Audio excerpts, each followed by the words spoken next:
Hi Luke, I really liked your video about The Greatest Showman. I'd like to springboard off of your topic and talk about The Greatest Showman's box office. Because what The Greatest Showman has accomplished is nothing short of astounding. Okay, so let's talk numbers. I know, so exciting. When a movie hits its second weekend in theaters, it usually experiences a drop in sales. These drops usually range from around 30 to 70%, with 30 being great and 70 being really bad. It's not that the numbers, if they're bad, indicate that a film is doomed, just that it might have bad legs at the box office.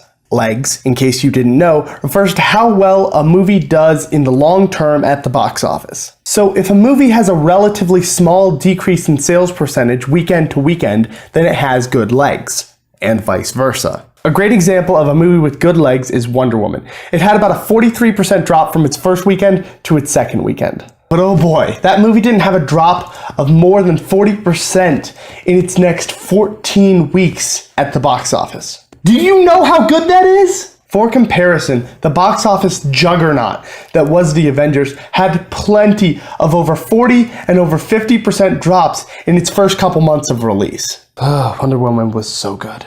Where was I? Oh yeah, The Greatest Showman. When this movie came out, it looked like it was going to be a box office bomb, with an opening weekend of about $9 million on an $84 million production budget. And keep in mind that in general, movies need to make twice their production budget to even break even. Yup, The Greatest Showman was a certifiable failure. Or was it? In its second weekend, The Greatest Showman didn't make less money.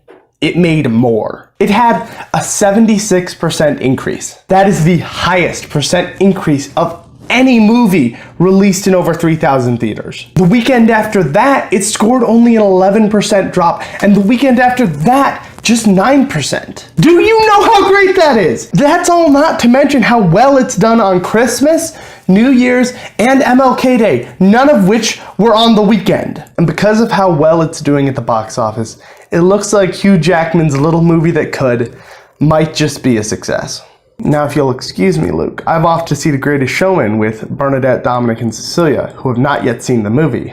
And this will be my 5th time. I don't need your judgment. Alright, Luke, I guess I'll see you tomorrow. Always remember, if you give a man a fish, he'll eat for a day. If you give a man half your savings, you're probably bad with money.